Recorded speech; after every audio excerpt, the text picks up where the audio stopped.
the title of the stream. So I'm going to do that. Oh, yeah. I always fudge that up. Rookie mistake. That fudge was a tactical fudge, by the way, Mm-hmm, a strategic fudge.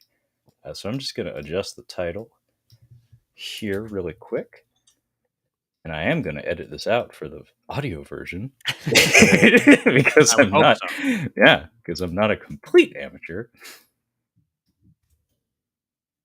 And we're about ready to go. So I'm going to hit that.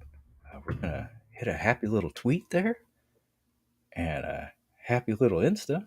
Do some of that promotion business that we all absolutely love doing in the world of podcasting. So I'm going to give myself the single, Go Away, Brad, and say, hi, I'm Trevor, and welcome to the Catching Up on Cinema podcast. I almost said the Cinema Speak podcast. Sorry about that. If you're not familiar with the program, Catching Up on Cinema is a film analysis podcast wherein we introduce each other to films, expand our cinematic horizons, and, in essence, catch up on our cinema. So, it is the month of September 2023, and it's once again that very special time of the month wherein we do our very special Tales from the Shelf episode. And in joining me in this endeavor, I have my good buddy Brad from the Cinema Speak podcast. How's it going, Brad? It's going great. Can't believe it's been a month already. We're back at it, baby. Hey, good to be here. I apologize for that. Hey, I flubbed the intro. You may as well help me out in flubbing the intro. So I almost said the name of your show to start my show. So, that's where we're at, folks. So, Yeah. Thanks for joining me today, Brad. As always, this is so much easier to do with a buddy. But I would like to start off things a little bit differently by doing some plugging on your behalf. Normally, we reserve that for the end of the show, but my boy Brad dropped some of that content on the YouTube recently. Yeah. Brad, would you care to get our listeners and hopefully viewers up to speed on what it is you dropped this morning? Yeah, well, I mean, after I think it's been 8 or 9 months of you just every time we hang out and chat, like getting on your knees and just begging me, please, please post another YouTube video, please. What is it gonna be? I, I finally succumbed to your wishes, and yeah, I put up a YouTube video today. It is just a monthly Blu-ray haul video. I know you've thrown that idea by me in the past, and I've flat out said no. I said that's gross. Not going to show off my purchases. Too personal. But I ended up buying so much in a month that I said, you know what? I gotta find a reason to justify all these Blu-rays I bought. And to be fair, it was kind of like a month and a half span, but I kind of like, for the sake of the video, said it was 1 month. But yeah, I just, unboxed and went over all the purchases for the month. And I thought it turned out pretty well. It was a lot of fun. Yeah, I can vouch for the quality of it. I watched it this morning as I started my shift of work. Gives you a little hint at how hard I work at my job. And yeah, it was a joy to watch. You did a bang up job with it. I love the edits. I sincerely hope that you do more of those because I for one really enjoy watching them. Yeah, we'll get something else up in another 9 months or so, I'm sure. Yeah. Give or take. Yeah. Anyway, we are gathered here today, though, for, as I said, the very special time of the month wherein we do our very special Tales from the Shelf episode. So the subject of today's Tales from the Shelf happens to be a default episode. I guess that's the format. Brad and I have this pet project here where essentially what a Tales from the Shelf episode is where Brad and I, as you may have noticed, we both own quite a lot of movies, quite a lot of Blu-rays, DVDs, 4Ks, less DVDs on Brad's side. He's not a big fan of the format. But this monthly program serves as kind of our excuse to share some stories about our collecting habit, about talking about the movies that we have, and more importantly, more specifically, why we have them. So what I was referring earlier about a default format is sometimes we can't come up with a clever prompt for what we're going to be talking about, for the theme that will guide our discussion. In which case, we default to simply skimming through the alphabet. So last time we did this was actually quite a long time ago. I think it was like November of 2022. And we left off at the letter D. which, of course, next in the English language comes the letter E. So today we're going to be talking about what I'd like to call an ensemble of E's. So basically, what we're going to be doing here today is talking about movies from our collections that begin with the letter E. Uh, the word "the" I'm assuming is exempt. Like we're not counting "thes," correct? That is correct, yes. What Okay, is this, okay. amateur hour? I was about to say if I threw something out there like that, you'd probably get really mad at me. But anyway, as is customary, I'm going to do my hosting duty here. It is my show after all, um, and promptly toss Brad directly under the bus and ask that, hey Brad, how about you share your first E? Well, yeah, I'll do that, and let's play a little game. Let's play a little game, Trevor. You got a 50-50 shot at this game of being right or wrong. So, the title is An Ensemble of E's. We're doing E's. Do you know what came out on 4K this week?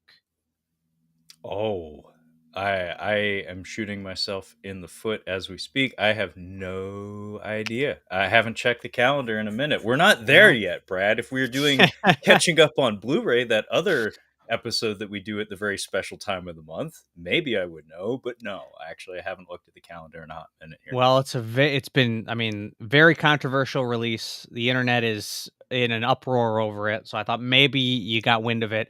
But no, yesterday, The Exorcist came out on 4K. The Exorcist. Now the game Ooh. is, did I buy The Exorcist on 4K either yesterday or today? That is the game, because my first pick is The Exorcist. What do you think I did? Did I go to Best Buy specifically for this bit, or did I not? That All is the right. Well, question. I'm gonna make a damn show out of this. People need to be entertained. So I'm gonna give myself the single here and try to think through the thought process out loud. So Brad started this conversation by cluing our listeners into the fact that he just made an unboxing video. He just released an unboxing video. Given the things that he had purchased were from about a month ago. That really rips a chunk out of your resources when it comes to funding one's collecting habit. So on one hand, it's like, does Brad really want to buy a day one 4K of The Exorcist after having purchased a very very large pile of of movies? Folks, like if you don't know what I'm talking about, look up the video. It's quite the stack. So um but the other end of it, though, is that in having talked to Brad for quite a while now and having listened to your show for quite a while now, Brad, I do know that the director of The Exorcist is kind of an important quantity in the Brad house. He's kind of beloved, one might say. Good old Billy Friedkin. Billy Friedkin. So, that's I'm gonna say I'm gonna say that Brad has probably been eating hot Cheeto mac and cheese for the past month and is probably steadily collecting for another sale. So I don't think you bought the 4K yesterday because you were saving your money for a sale because Brad's a sucker for a sale. Well, Trevor, I will tell you that you are correct. I did not buy the 4K, Yeah! but not for the reason you may think. Oh, The reason is you probably haven't seen the artwork for the 4K, I'm guessing. no, I have not. Let me just show it off here. I got it on my phone. I'll pull up the camera. This is one of the main reasons why I have not yet bought it is this horrendous artwork for the Exorcist 4K. Absolutely Oh, horrible. that's not going to make anybody happy, especially Linda Terrible. Blair. And I'm usually not a big like I don't really care that much about cover art, but that is like just like there's so many amazing images you can pull from this movie, and that's what you go with. the street lamp. It's the easiest poster in the world. Just Yeah. like it's an iconic image. Jesus. Yep. So there is a Best Buy Steelbook, and I didn't really realize that until just a little while ago. And that has slightly better artwork, still not great, but slightly better. That did sell out. Now, my hope is that it will maybe come back in stock. I don't know. So I'm holding off for a couple weeks because I know I'm not going to watch it until October. So I got, another 10-ish days or whatever, and then we'll regroup then and see if I'm going to buy it. But I will be buying it no matter what. So no, I did not buy the 4K, but my first pick is The Exorcist, and I have two actually versions. Well, not versions, but I've got the standalone Blu-ray release. It's got the original and the director's cut. Um, and this is just the first movie. And this one, I mean, it's not the typical, the street lamp, but I like the staircase. Like, I like that artwork as well. Like, Yeah, it's no, it's an equally iconic image. yep. And this one comes with you got a little booklet on William Friedkin in here. Billy. Very nice. Some good imagery in here, some good stuff. But yeah, I love The Exorcist. I bought this one first, and then they came out with the complete anthology set that's got all the Exorcist movies in here. So yeah, I have two copies of the first one. I soon have three when I get the new one on 4K. I also have heard the transfer. I haven't done too much research, but I heard some questionable things about it. So buyer beware. But no, I mean, there's not much more to say. It's one of the greatest horror movies ever. It's one of my favorite movies. Yeah, just still holds up to this day. I think there's some imagery in here that is still very frightening. The effects are great. Just the ideas at play are awesome. And yeah, I love the film, and can't wait to watch it on 4K. Just wish that artwork was a little bit better. Actually, a lot better, because it's not good. It's also, I don't like just the green. Like, I don't know if they're going after the pea soup kind of color tone there, but like, I don't know. I think blues when I think of The Exorcist. I think this is more the color scheme I think of. So I don't know. It might be like a contemporary marketing thing where it's like, the kids love neon everything, like bright colors, everything. Yeah. Whereas when I think of The Exorcist, yeah, I think of washed out. I think of haze. I think of like a steely quality to it, which is kind of an intentional element of the direction of the film. Like, I haven't seen that movie in ages. In fact, I ought to, like you, come Halloween time, because it's been so long since I've seen it. I've only seen it the one time, but it makes quite the impression. Way to go, Brad. That was nice save. Forgot this was video for a second. Yeah, folks. Normally we work in audio only, so enjoy the lovely visual feast that is the catching up on cinema live stream. Production values in 720p, because I ain't paying for shit. But yeah, the Exorcist is a tremendous film. Very worthy of being your first pick for our Ensemble of E's. It is one of the most iconic movies, probably bearing the E as its first letter, honestly. And yeah, William Friedkin's a tremendous director. I remember on the Cinema Speak podcast, you mentioned pretty recently, like within the past few weeks, you watched Sorcerer for the first time. Is that correct? Yeah, I did not back to back, but watched Wages of Fear, and then I watched Sorcerer after.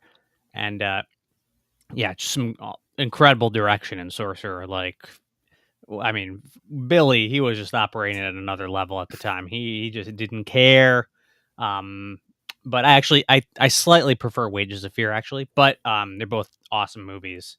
Yeah, and there's still like, I mean, he's definitely a director who had a kind of interesting career, because he really did have a bit of a lull there. Like, I really never saw much of his stuff in the 90s, and he did have a bit of a resurgence there right at the end. I quite like Bug, and I still have not seen Killer Joe in its entirety, but I know that one's pretty well received as also. Yeah, Bug has kind of been reappraised in recent years, as far as I know. I think it just got a new Blu-ray or something not too long ago.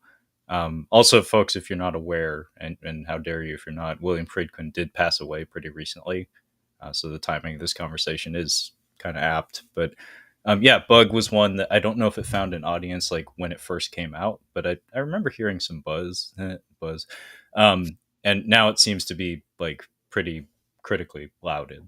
Um, but yeah, The Exorcist, I really need to rewatch that just because, like, just on a thematic level, it has so much interesting stuff going on, and I think a lot of it comes down to the combination of author and director, where William Peter Blatty and William Friedkin are they're a lovely interview if you see them in the same room together. For one, they're kind of a fun odd couple, but on top of that, their sensibilities are very very different. Where William Peter Blatty, he's really into the religiosity of things, like the heavily Catholic element of the story that's very inherent in the material.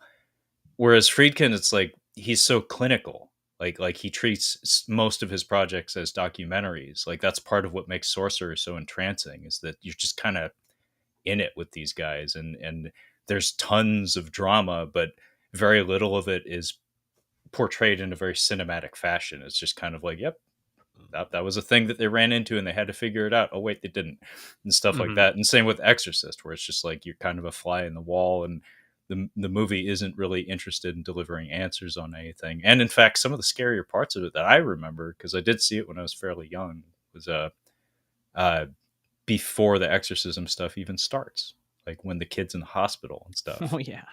I remember that being really kind of torturous to watch, especially like because I was having like health issues around the time I was watching it, and I was in hospitals a lot. So I was like, this is fucking scary. I hope this doesn't happen to me. That's the cool thing, like, if you wanna, like, impress somebody, like, you do what you just did. I mean, not quite like this, but you go, "You know what the scariest part of The Exorcist is?" And they go, "What?" You go, "The hospital." That's how you impress people. That's a party Yeah. trick. Like, "Wow," you know? You calling me cheap bread? You saying Or my material's out of date? no, no, no, just I've heard people say that, but I do agree, and also the prologue is amazing. I think in Yeah. Egypt or wherever it is, or is it Egypt or is it, in Israel? Is Wherever it it like is, the is it like Iran or something? Iran, yeah, I somewhere over forget there in what the Middle country it East, is. yeah. Yeah. But yeah, the prologue is awesome. So Yeah, yeah. it's been so long since I've watched it, but there's so many iconic images and moments that live on forever in cinema history. Um, I'm guessing that Blu-ray includes the like, was it the untold story, or the story you've never seen before, or whatever. There's an alternative cut of the film that exists that I know is not especially well loved, although it is the cut of the film that features the spider walk, as far as I understand. Yeah, well, this has the extended director's cut and the theatrical, so I'm assuming that's what you're talking about? Yeah, it was some sort of controversy where it's like it adds a lot of elements, it changes things, it adds, as I said, the spider walk, which has become iconic over the years. I mean, Um, but it talk also that. features like flashes of the Pazuzu face, just kind of at random or whatever. Yeah, yeah. I mean, talk about, I mean, the fact that something from a director's cut has become iconic. I mean, that's power right there. Fact that that wasn't even in the movie, and it's now become like an iconic part of the lore. It's pretty good. Yeah, no, that's a big deal when a subsequent iteration of a film like strikes a chord like that. I mean, to be honest, I think that's the version I watch most of the time. To be told, Yeah, like, as I said, like I think a lot of television screenings of it in later years like deferred to that version of it. I'm not positive on that, but man, just talking about this movie really makes me want to put it in the queue for October. Like, I it's been decades, honestly, since I watched yeah, it. I'm sure I'm sure I don't know how when I first watched this movie, I bet you it would have been like DVD or something. But I'm sure that was the theatrical. But I'll be honest, I think I'm every time I've watched this Blu-ray, I think I've probably watched the director's cut. To be totally honest, I don't know if that's sacrilegious. Um, but I like the spider walk, so I'm not got to do it. Sorry. Gotta get that spider walk. Yeah. Um, if there's a director's commentary on that, maybe give it a listen. Like treat it as a podcast or something, because I'd Hmm. be really curious to hear what gets said on that if it Yeah. exists. Because Yeah. I'm sure there's tons of stories from the production of that. I mean, I know of some anecdotes, but I'm sure there's considerably more than what I've heard. Hmm. I mean, Also, I mean, wasn't there a rumor that was it Father Karras, or not him, but a different character gets slugged in the face right before they rolled cameras or whatever? yeah, probably there's a bunch of stuff like that. Yeah, and yeah, there was a lot of stuff like that, like Linda Blair getting pretty bruised up doing some of the exorcism gags, and the woman, I forget the name of the actress, but she got injured on set too doing some of the gag. Apparently, it was a very hazardous set. Yeah. Um. Also, I mean, won't say much about it, but obviously, Exorcist 3 is also awesome, and cliche thing to say, but it does have an amazing jump scare. So Yeah, it's right up there with declaring the hospital scenes as the scariest bit of The Exorcist. that's you. If Equally you want to be hack. cool, that's the two things you do. You say scariest part of The Exorcist is the hospital scene, and then you go, you know what the best Exorcist movie is? And I go, what? You go, Exorcist 3. No, Brad, it's Exorcist Cop. Yeah. You know what's better than Exorcist Cop? Scanner Cop. You know what's Yeah. better than Scanner Cop? Scanner Cop 2. That is true. That is true. I'm speaking facts, folks. I listen to Brad's podcast. I know these things now through you, through Yep. listening to your program. Yep. Anyway, it's time for something completely different. In the effort to obtain an audience for the Catching Up on Cinema Tales from the Shelf live stream, I'm going to do the most hack fraud thing imaginable and talk about a series of films that has a new entry coming out this fucking weekend, uh, which I also happen to own every entry of that currently exists on physical media. And that, of course, is the Expendables. So the Expendables 4, Four Dibbles or whatever, however they're structuring the title, comes out this weekend. I am not hyped for it. I feel it. I feel obligation to go out and see it, being as I do have an attachment to quite a lot of the cast members. And I have gone to see most of them, I think, if not all of them, in theaters with my brother. So it's kind of a ritual of sorts at this point. And it's not like I'm expecting world class entertainment at this point. I don't think anybody ought to. That's probably not wise if you're forking over your hard earned cash for a ticket expecting that. But yeah, I've seen all these movies. I own all of them, and I actually do have them, so I will show them off here. So I have the Expendables Vanilla Edition on Blu-ray. I have the Expendables Extended Director's Cut. This entry in the series was directed by Sly Stallone, and it has a director's cut, which I'm I'm curious as to the reasoning behind it. I'm guessing it. My suspicion is always money, but sometimes like my gut also tells me like something to do with like copyright or something, or retaining the rights to intellectual property or something, because we saw Rocky 4 get a director's cut, quote director's cut, in like similarly questionable circumstances. So I don't know what the motivation is here exactly. I have Expendables 2, uh, complete with Best Buy price tag. Tells you where I bought it for how much. Ouch. And then of course I have the Expendables 3. And you'll note the yellow strip there at the top that says unrated edition. As far as I know, I don't think there is a way, like, I don't think there exists a Blu ray of this movie that doesn't carry the unrated edition on the disc. But that is somewhat important, being as that movie was rated PG-13. And a lot of people were very, very sour about that, such that the Expendables 4 is actually being explicitly marketed as a return to the R rating structure of the earlier film. So the blood is back, I think, is what they're saying. Um, And yeah, well, like why the fuck would you omit the blood? Like it's kind of why we're all here at this point, and I think we all know that. But yeah, I've watched all these movies. I'm actually currently in the middle of rewatching all of these movies. I got up to the beginning of three before real life intervened, and what that's code for, Brad, is the girlfriend stepped in and said, "Hey, I would like to watch the last couple of episodes of Severance, aka a much better program than what you're currently viewing." So, of course, I surrendered control of the television to her, uh, and I'm not in a hurry to get to Expendables 3. I'll get to it when I get to it. But Brad, have you seen any of the Expendables films? I've only seen the first one. I remember I watched it at a friend's cottage. Um, Cottage? yeah, well, yeah, I guess would his folks had a place up north, I don't and think I've so ever used the word cottage in daily speech. yeah, you never use cottage.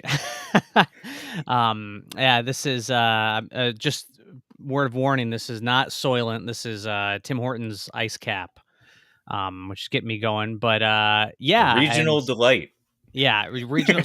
That's in Michigan. I guess we use cottage. It's not a West Coast thing. I was referring to the Tim Hortons, not Well, not the that cottage. too. Yeah, yeah. Tim Hortons and cottage. You get Tim Hortons when you go up to the cottage. But yeah, I've only seen the first Expendables. I mean, I was probably in like, what year did that come out? What year was that? I think it was 2010, but let me double check. So I would have been in high school at least. Yeah, 2010. 2010. I wasn't like crazy about it. Maybe now I'd like it more. I mean, who knows? It was a cottage watch, so you don't really pay much attention at those. But yeah, I never watched the other two for some reason. I'd like to. I think I've gotten more into action movies as a grown man. So I think yeah, maybe someday I'll get around to them. I may I may just skip over 2 and 3 and go right to 4 in theaters. I may do it. $5 Tuesday discount ticket night. I might do it. I mean, if a $5 discount exists in my territory, cost of living in Seattle's pretty shitty. It's pretty steep. $5 doesn't get you shit out here. I think So it's 550 now. I think it's 550 technically, ooh, but ow, ow, ow. yeah. Yeah, if that exists, like if that's an option for me, that would be ideal for me to go see Expendables 4. Because as much attachment as I have to the franchise, and more importantly, the elements of the cast involved in the films, as I said, I'm not super hyped, but I do think it is probably the kind of movie that you probably could easily jump into without having seen the intervening sequels. Like it, I don't think it would hurt your experience any, honestly. Might help it.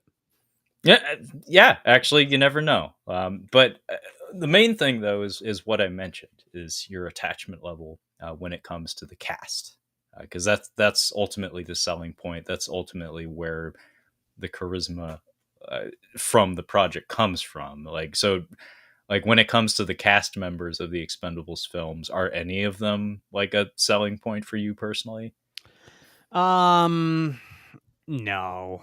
That's Uh, kind of I mean, like Brad's a little bit younger than I, so I'm not surprised by that in the slightest. I do like. I mean, I like some of them. Like I like. I'm just looking at Expendables 4 cast. Like I do like Jason Statham a fair bit.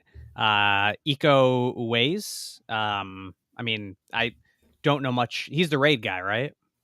Yeah, Yeah. So I like him in those. But nobody here is like a selling point for me. yeah. That like I said, I'm not surprised. Because a lot of these guys are in their 70s or late 60s at this point, or at least Stallone is, and Dolph's probably a decade behind him. Um, so yeah, honestly, it doesn't seem like a franchise that's directly targeted at you. This is old guy cinema, Yeah. honestly. But yeah, I was raised on the Stallone. I was raised on the Van Damme, Dolph to a lesser extent.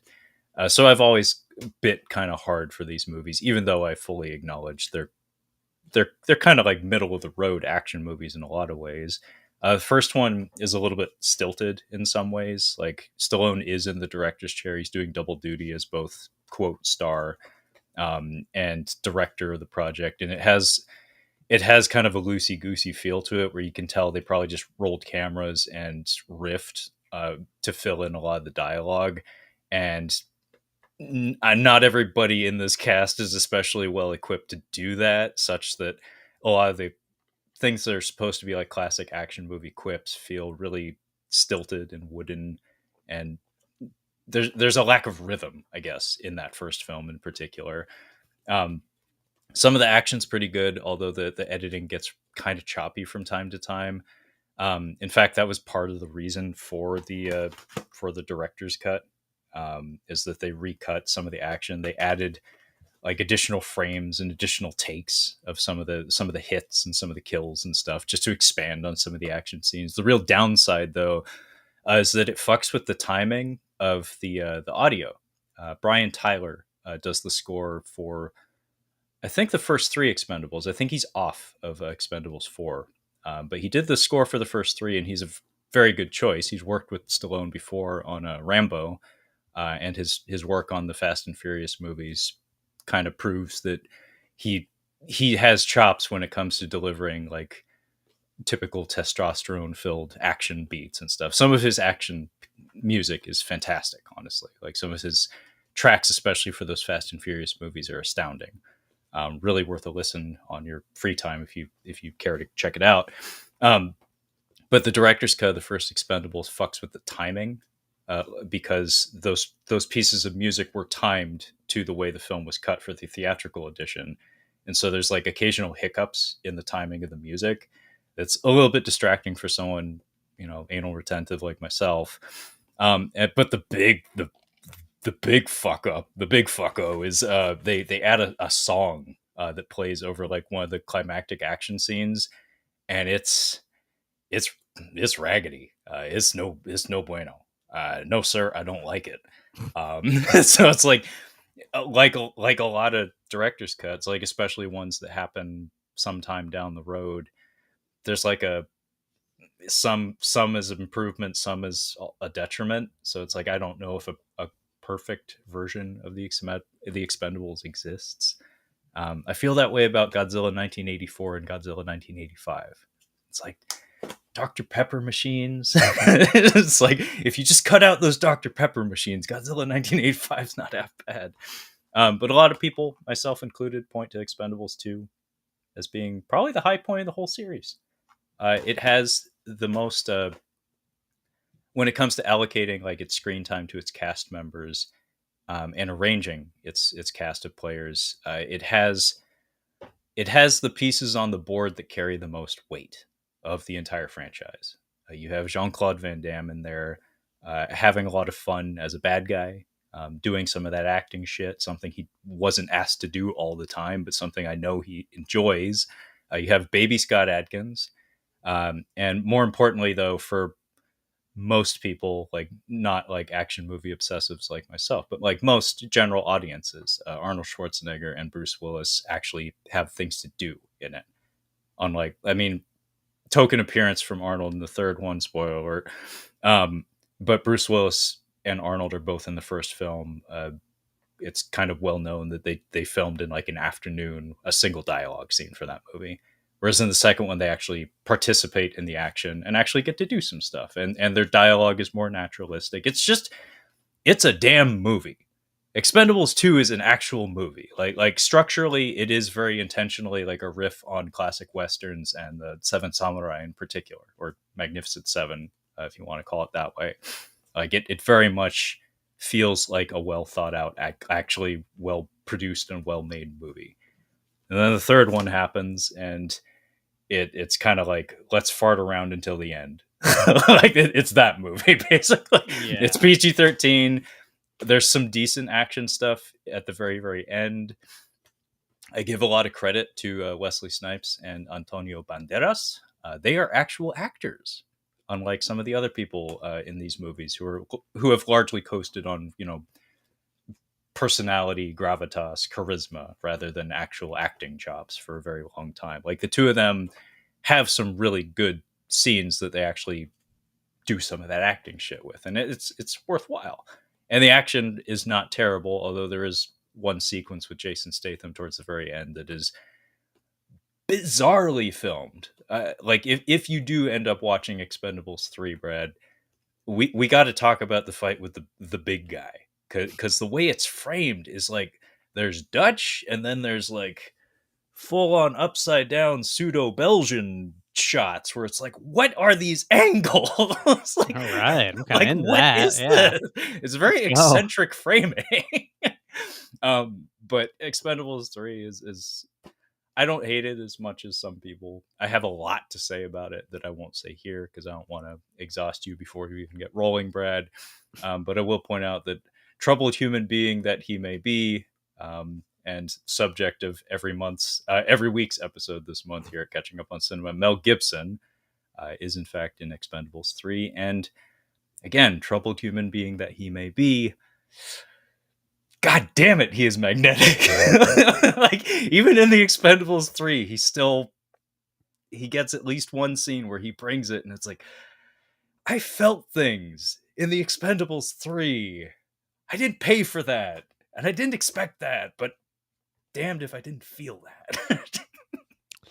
It's the power of Mad Mel right there. Yeah. Yeah, colossal fuck up of a human being as far as I can tell, but whenever that camera's on, he does deliver. Let's Did say you? it that much. I just the only thing I'll say quick.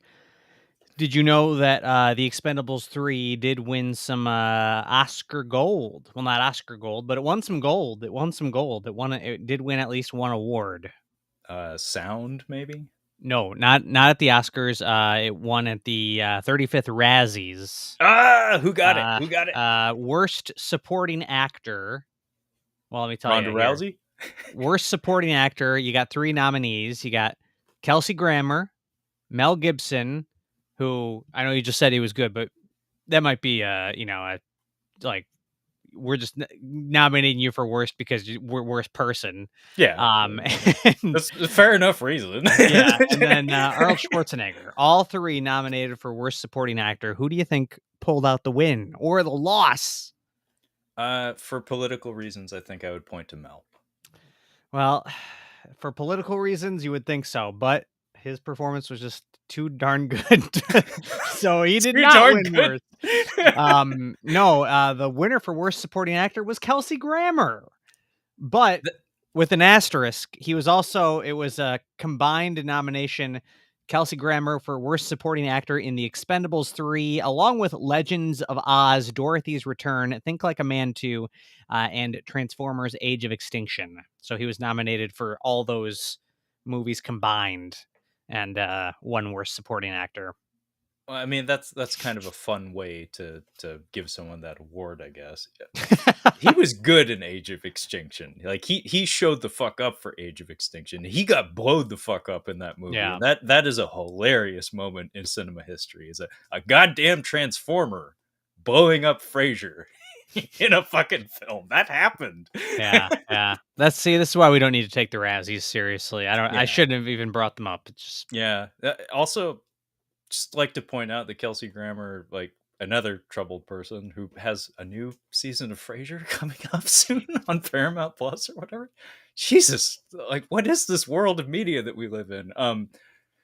He actually is pretty good in Expendables 3. Like he doesn't participate in the action, which is a big disappointment to me because I love action Frasier. I mean, X-Men 3 The Last Stand, you get to see blue Frasier on wires. That's cinematic gold right there.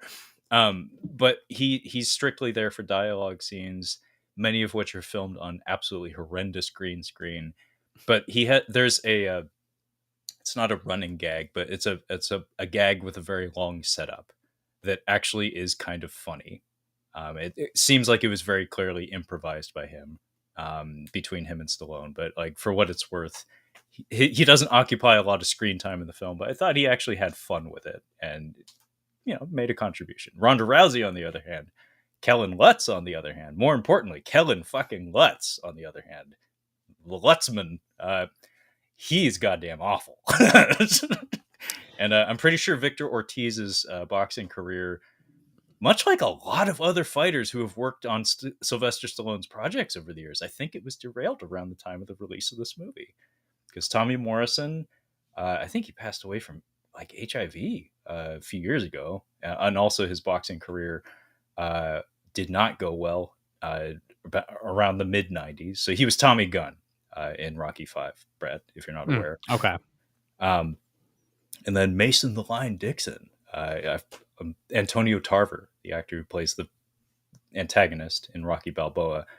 He also had a fade in his career, in his actual professional boxing career, shortly after that movie came out. So, if you're a professional boxer, as tempting as it may be, maybe reconsider signing up for that Sylvester Stallone film. The Stallone curse. Yeah, because I'm pretty sure Victor Ortiz. This had to have been around the time he fought and lost and was knocked out by Floyd Mayweather, and later on would have clashes with Andre Berto, I believe. He does fuck all in this movie. By the way, he has a shotgun and he jumps. That's what he do in Expendables 3. If you're a professional boxer and thinking of teaming up with Sylvester Stallone, you should leave him Stallone. Leave him Ooh, Stallone. that hurt. Ooh. think I'm having issues over here after that, Brad. So anyway, that was the entire stack of Expendables films up till now.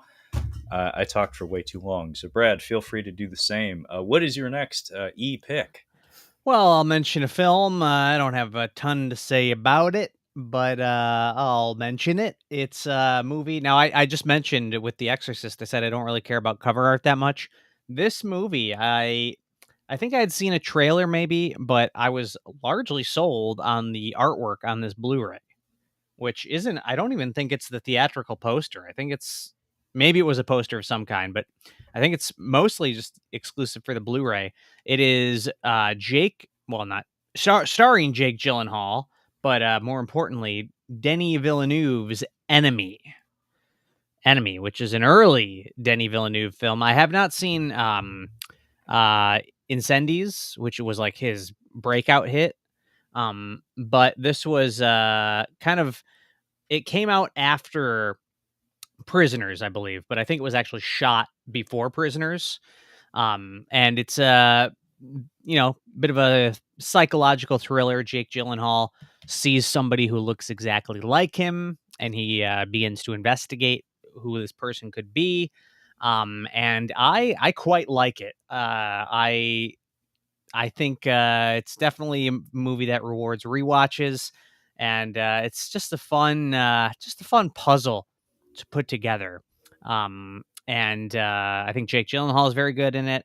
It's a very small film, especially considering where Denis Villeneuve went with his career. But I would say it's up there as one of his best. I really enjoy it, and the ending is, if an all-timer, I think. I absolutely love the ending of this movie. And not to spoil, I won't spoil it here, but it is it's the perfect ending. You couldn't end this movie any other way. The ending not only ends the story just as you think, it's like almost you think that we're about to hit like another stretch of, momentum. But it totally wraps everything up once you kind of process everything.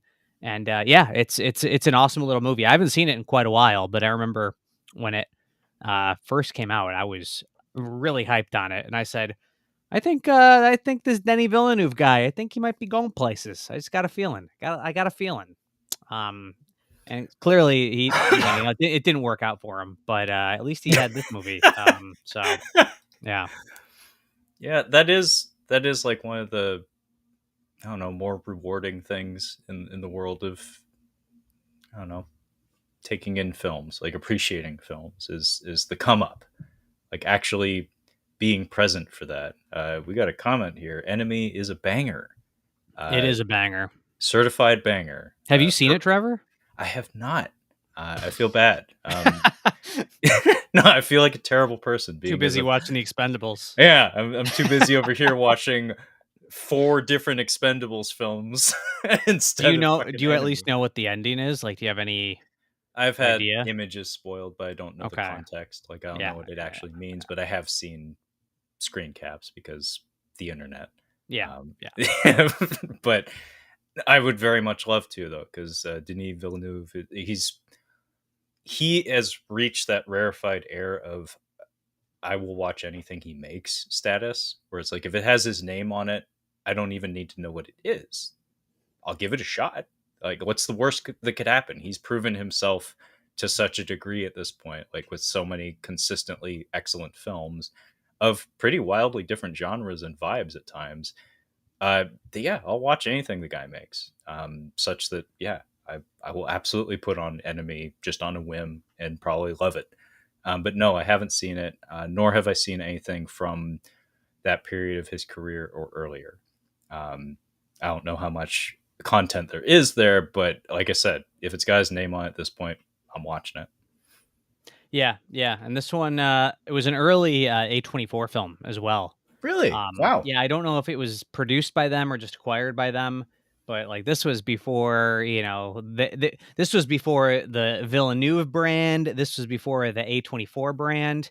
I mean, I just saw this and I was into Marble Hornets at the time, and I was like, "Oh, this looks like some Slender Man shit, let's do it." And, little did I know that it was, much, much better than Marble Hornets. Um, do you know what Marble Hornets is? Not exactly. How about you Okay. get me up to speed on it? It's we don't it's a Slender Man YouTube, series. Ah, That was I was thinking it was like a kill her goats kind of situation. no, no, no, no, no, no, no. Okay. But yeah, Enemy is, really awesome. Yeah, definitely Yeah. check it out. No, I'd love to. Kind of a tangent, but Jake Gyllenhaal he's a common element between the two projects. Demolition. Have you seen that one? No, that's the one with, the Dallas Buyers Club guy directed it, right? Am I thinking of the right movie? I have no idea. I have very little knowledge of like the actual production. Like I don't know who directed it. I don't even remember much of the cast other than Jake Gyllenhaal. I just remember that movie arriving in my lap at a very, very important time in my life. Like that movie hit on a different Mm, level. really? Um, yeah, no, I mean, it arrived when I was in a very sad state. I had a family member pass away and a relationship dissolve, like all in the same month. And then my brother was telling me about Demolition because common family member between the two of us had passed away. And I watched it and I was like, whoa, like this made me feel things that I probably needed to feel. Mhm. But I seem to remember maybe it came out like roughly around the same, not around the same time, but pretty close, maybe. 2015, I just checked it out, and it is, Jean-Marc Vallée, is that? Yeah, who sadly passed away. I forgot about that. Really? Yeah, yeah, Wow. he died a few years ago, which is a bummer. Um, A lot of that going around on this episode. But yeah, yeah, Denis Villeneuve, man, he's earned it. Like Sicario, I think was the first movie of his I saw, and pretty much everything since then. It's like, yeah, I'll check it out. Why not? And that's like, damn, it's good. And then it keeps happening over and over and over again, where it's like, oh, he's taking on Dune. That's a tall order. And then you watch it and you're like, fucking nailed it. Like, never would have seen that coming, but eagerly anticipating the second one. do you have a pick for a favorite Villeneuve movie out of the ones you've seen? That's a tough one. Because was it Arrival? Mhm. Not The Arrival, the Charlie Sheen film from the 1990s, which I have seen. uh, Arrival, kind of similar to a Nolan film, actually. The structural editing of that film has like a cinematic grand slam quality to it, where it's like slow clap, like, well done. You committed to the bit, and yeah, you did it. Like, good job. I don't know if it holds up to subsequent viewings, but my initial and only watch to date of that film was incredible. Um, Sicario, though, has a vibe to it, like an oppressive, mean quality to it. Like the soundtrack, it roars at you, like it growls at you. Mhm. Um, speaking of, was that another person who passed away a few years ago? The composer of that film, uh, Oh, yeah, that's right, yeah, Scandinavian yeah. fella. Johan Johansson or I whatever? think so. I think so. Um, Excellent score, excellent film. That it has a specific like texture and like vibe to it that is really striking. Like it grabs you right in a special kind of way that very few movies can achieve. Um, I have a lot of good things to say about the guy's filmography, but I want to say maybe Sicario is my favorite, but I am due for a rewatch of both Blade Runner 2049 and Dune, and both of those movies are pretty fucking good. Yeah, yeah. I mean, it's tough to pick a favorite, to be honest. Yeah, it is. I would actually say I'm not a huge Arrival fan, but I have only seen it the one time. I remember thinking it was just like good. Mhm. So that one I maybe need to give another shot. Maybe But I was overly enchanted by the gimmicky editing or something. yeah, Like yeah. that could be a big part of it. Is I got wise to what was happening. Like it's like one of those breadcrumb situation where it's like you get wise to the path before you get to the destination. It feels good. Kind of Mhm. similar to uh, being there for the come up of a artistic talent, where it's just Yeah. like it feels good to see the rise. Like it's not something everybody is privy to, but in your case, you got in early on Mr. Villeneuve, so well done, Brad. Early-ish. I mean, Earlier than most, I'd say. I wasn't watching his because he's French Canadian, right? Am I? I believe so. Yeah, Yeah, I wasn't watching his Canadian shit. garbage. Yeah. No, I don't know if this was a Canadian film, but it takes place in Toronto at least. So Oh, okay. yeah, All right. but Well, very cool. Like very cool. I very cool. I need to. What the fuck are we doing? Yeah, I really do need to watch that one. And I don't need an excuse at this point. I don't need to know anything about it. Like I said, it's got his name on it. Let's give it a shot. Okay. So pick is back to me. So we are just talking about directors that we like. So I will talk about a director that uh, oh, hey, it's Brad. I hit the wrong button. Hey, Don't mind Brad. He's just sticking around on his phone like a real professional. I was reading the back. No, I was reading the back. I was Oh, okay, yeah, it's staying on task. I'm totally not Facebooking right now. So I'm going to talk about a director who, unfortunately, I want to say our mutual liking of is past tense, and I'm sure someone out there, maybe, hopefully, knows who I'm alluding to here, being as I have two different titles that begin with the letter E in my hand right now. So I have here on DVD, Ed Wood, and on Blu ray, Edward Scissorhands. So a pair of Eds, two Eds, one director, Tim Burton.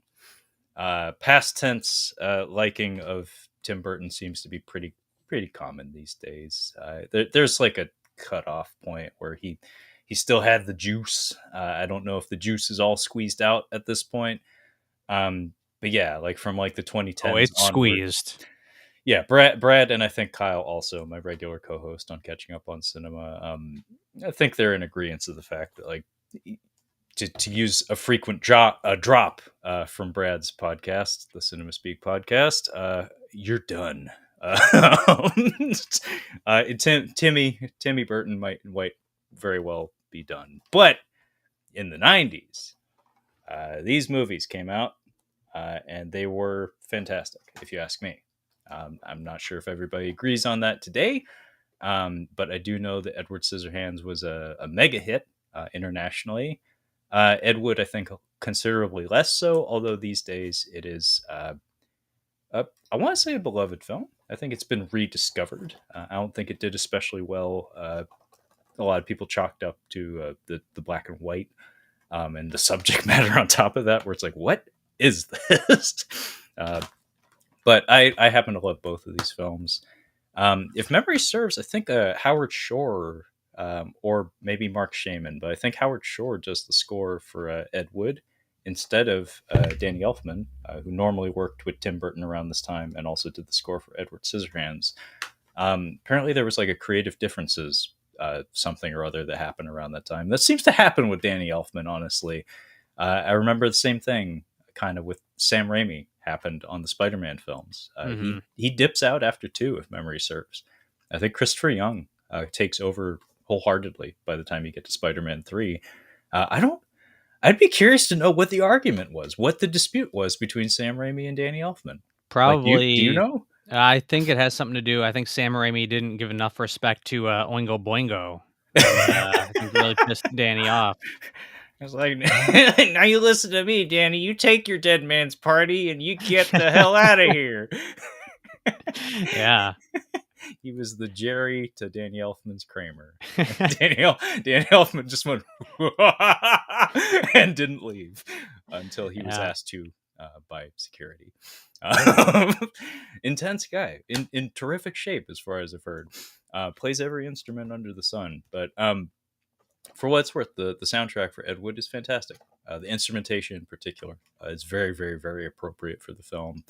I've talked endlessly about largely Ed Wood over the years, so I won't go into any more detail here other than to say it's kind of like a, I don't know, seeking inspiration film for me. I put it on the background like when I find myself in a creative rut or wanting some sort of creative spark in my life.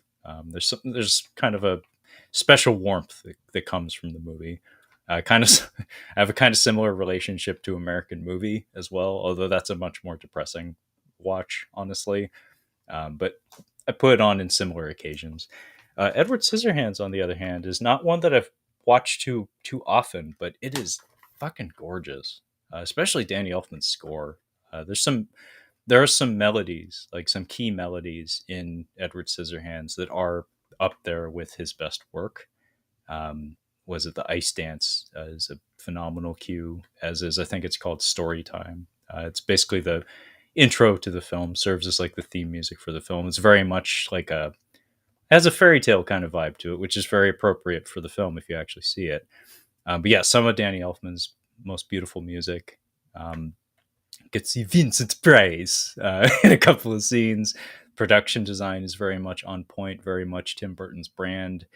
And there's just like an infectious quality to the film that I think it says a lot that it made as much money as it did, despite being as funky a fucking movie as it is. Like, it is an odd film to be as successful as it is. But there was something in the water, there was something in the air through the first half of the 1990s where this shit was what people wanted. And it very much was in the air such that I like absorbed a lot of it through cultural osmosis. Like, I wouldn't get around to seeing Beetlejuice or Edward Scissorhands or even Batman 1989 or Batman Returns until I was a little bit older. But I certainly lived through that time period, and I certainly watched the Beetlejuice animated series when I was a little boy. So I was just like relentlessly exposed to this shit through most of my childhood. And as such, it resonates probably on a deeper level than people who weren't there for it, I guess. But how about you, Brad? I guess I'm more asking about Edward Scissorhands, being as you and I've talked to death about Ed Wood over the years. I got Eddie Scissorhands right here as well. Actually, I've only seen it once. I am, yeah. There's a few early Tim Burton films that I just haven't gotten around to. Well, I guess actually now I have because I've seen that, but I have not seen Ed Wood. Actually, that's one that is a huge blind spot for me because I know you love it, and a lot of people say it's his best. But yeah, I haven't gotten around to that one. And for me, it was more Beetlejuice was the one I grew up on. I had the VHS of that, and that was just over and over and over and over again rewatch movie. Like I've probably seen it at least 19 times in entirety. Um, but yeah, Edward Scissorhand, really good film. It's obviously like just like one of the most like if I had to pick like a Tim Burton film that is like his most, in terms of his style, his subject matter, probably the one I would go with that is like just the most Tim Burton movie. But yeah, it is a very good film, and yeah, just a bummer how he's fallen so far. Yeah, I'm not able to counter that anymore. His track record has just been kind of in the shitter for like pretty much since the 2010s, honestly, which is really unfortunate. But it also seems kind of poetic, given his tendencies in terms of the kinds of stories that he tells and seems to be attracted to. I mean, the man has been quoted saying he wouldn't know a good script if it bit him in the face or bit him on the ass. Or I wouldn't know a good script if it bit me in the face. So like, but even in spite of saying that, like there's so many tendencies and commonalities across so many of the stories that he ends up telling through his films that it seems kind of fitting, actually, that he'd get chewed up and spit out by the Hollywood machine, because that's what his stories are typically about. His stories are usually about like monstrous outsider, like quote air quote monstrous outsider types who have the ability to provide so much beauty to the world, or have some special atypical quality about them, but they're just not meant for this world. And as you said, Brad, Edward Scissorhands is probably the most crystallized and seamless version of that story, the most seamless iteration of that story, because even fucking Batman is about that. Yeah. And Beetlejuice is like, even though the movie's called Beetlejuice, it's more about Lydia and the ghost people, and there's a lot of that going on there as well. And Ed Wood is about a artistic fuck up that's like fancies himself an artist, strives to be the Edward Scissorhand of the world, but sorry, Ed, you're just not it. You got the passion, but you ain't got the gift. Um, but yeah, like to have a person who seems so obsessed with telling that story over and over and over again, ultimately end up falling into the same fate as Edward Scissorhands or other any number of other protagonists in his films. It's kind of poetic. It's not satisfying, like for him especially, but there is some poetry to that, I guess. Well, he did create. Well, I don't know if he created, but he helped direct and produce the most popular Netflix show the last however many years. So, I mean, It his that really oh that really did well. Wednesday was huge. Oh yeah, I didn't see that coming. yeah. I mean, I haven't So, seen it, so I can't vouch for the quality. All I've seen is endless gifs of Jenna Ortega dancing. no, you can vouch for the quality. It's what you'd expect. But uh, That's but what I thought. maybe it will give him the. I doubt it, but maybe it will give him the freedom to really do something out there and break free from the chains of remaking Dumbo and you know all I that don't see stuff. it. I don't see it happening, but hey, maybe he'll end up like George Lucas and proclaim loudly and proudly. It's like, yeah, I'm making like small art films in my backyard. Nobody's ever going to see them. Like small art films. It's like maybe he'll end up Yeah, doing that or something. yeah. Make himself happy and not have to be in the public eye. It's like go live in your castle in England, Tim. It's okay. The world doesn't need Tim Burton's name hanging over a production anymore. Yeah. Anyway, that's enough out of me. Brad, what is your next E pick? My next E pick is a movie. This director has recently been in the news, not in hot water. Don't worry, nothing like that. This director is in the news because his new movie was just acquired by Netflix. I'm talking about Richard Linklater, and I've got the movie Everybody Wants Some, which is sort of like the spiritual successor to Dazed and Confused. And I love Dazed and Confused, and I would say I very lightly love Everybody Wants Some. I really do like it. Dazed and Confused takes place in the 70s. Everybody Wants Some takes place in the 80s. Dazed and Confused is a high school movie. This is a college movie, but they're both extremely similar. Hangout movie, big cast of characters. This one specifically is about a young freshman coming into live with. He's a star baseball player, so he's coming on the team, and so it's him living with the baseball team and these guys hanging out in the. I think it's like the week leading up to the start of classes in college, And it's again, it's a great hangout movie, great little sort of coming of age slice of life movie. Awesome soundtrack, like Dazed and Confused. They are very similar, but I think it's a testament to uh, the performances, the writing, just that it doesn't feel like just a copycat of Dazed and Confused. Like it really does stand on its own as just like a really great, fun, solid comedy. And would not be surprised if he somehow tries to cap off the trilogy. I mean, he already has the Before trilogy, so I feel like he's got to do some sort of '90s throwback and have like Smashing Pumpkins all over the soundtrack or something. But we'll see. But as it stands, yeah, Everybody Wants Some is it's a lot of fun, and also like some people kind of like launched their careers in here. Glenn Powell, this was first thing I really remember him from. I'm sure he was in other stuff as well, but he was a standout in here. Zoe Deutsch is in here. And Didn't she win some sort of award or get nominated for something on your show? she's a perennial nominee. Yeah, yeah. Okay, gotcha. Perennial Yeah, runner-up. yeah, yep, yep. But yeah, it's a lot of fun, and it was kind of funny because um, if I'm remembering correctly, I saw this movie, which is about going into your first like week of college. I'm pretty sure I saw this in like my last month or even last week of maybe that might be exaggerating, but it was in the last like few months of my college experience. It came out right at the end.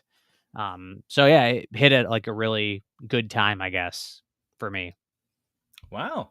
I mean, I kind of talked about just a little bit earlier when we talked about Enemy, and I brought up Demolition, but that is something that maybe it's a subject, a kind of complicated, very ultra specific subject for an episode of Tales from the Shelf. But like movies that arrived in your life at like a pivotal moment or at the correct moment for it to resonate properly, like for Demolition, like it was, I was in a bad headspace, and it's kind of a sad fucking movie, but it was exactly the movie I needed to watch at that moment. And for you, exiting college just as you come to a movie that's about entering college, there's a certain, like, I don't know, special quality to that where it's just like it's in sync with your own life, it's in lockstep with your own life in some way, and it makes it hit a little bit harder, it makes it resonate more. No, I agree, and I slightly take back what I said because I was completely right the first time. You mean This you're full was of shit, Brad? no, I'm full of shit about not being like it was like I watched it right at the end of my college experience, and I actually in my letterboxed review I even stated that it was my which was a huge hit across campus, my weekly movie review public access radio station Oh, sweet. show. This was the final review. This was the last review for my college radio show, That's super cool. Do you which I care to noted read it in on the my air? what's that? Is it written down? Well, the show, Or the the review, review portion of it? the review is on Letterboxd. I just said You care to read couldn't. it? Oh no, no, no, no! It's not the best review. It's I just said so much fun. I couldn't have picked a better movie for my final review on Movies in the Morning. That's super So cool, man. yeah, great. It was, and also my weekly college radio show. It was called Movies in the Morning, which was just a great idea on my part because my first semester of doing that show, I did it at 10 a.m. And then the second semester, all the times get shuffled because classes and everything. And the only available time in the AM hours was an 8 a.m. show, so if I wanted to keep the title Movies in the Morning, I had to wake up at 7 a.m. And it was just like, ah, man, I wish I had picked a different name because you can't really do this in the afternoon when all the open time slots are. I'm sure you never mentioned that on the air when you woke up and had a shitty morning or something. It's like, I don't know if the show was as unhinged as I am now, but You want to get nuts? Come on, let's get nuts in the yeah, AM. yeah. But no, yeah, Everybody Wants Some is an awesome movie. Yeah, you do this to me every fucking month, Brad. You bring up your Richard Linklater pictures, your high quality fucking films, and I got my Expendables over here. If it ain't got heads exploding in it, I ain't watching it. Scanners is a great film. Scanner Cop 2, that's even better. The best Scanners movie. Yeah, but so much of my collection of films, like in case you haven't noticed, dear listeners and hopefully viewers, involve action in some degree or another. So coming of age, comedy dramas or whatever you want to call it, are not something I have in my home really, and not a genre that I specifically gravitate to anymore. I think I used to watch a lot of those movies actually when I was growing up, but at some point, just my personal interests in film kind of moved away from it, and I feel like I'm kind of fucking things up a little bit for myself because there's, as Brad tends to point out every time we have these conversations, there's a lot of good shit out there that I'm not allowing onto my radar. So I didn't even know about that movie, and Everybody Wants Some. I never even heard of that one. Yep. Ugh. Wow. Well, check it out, man. Okay. I totally won't. But it's now I'm familiar with the title, and I know to think Richard Linklater when I hear it. Because honestly, I wouldn't have if I had heard that title without any sort of context or insight in who made it. I'm a big Linklater fan. I know you are, Yeah. Brad. You bring him up every goddamn month.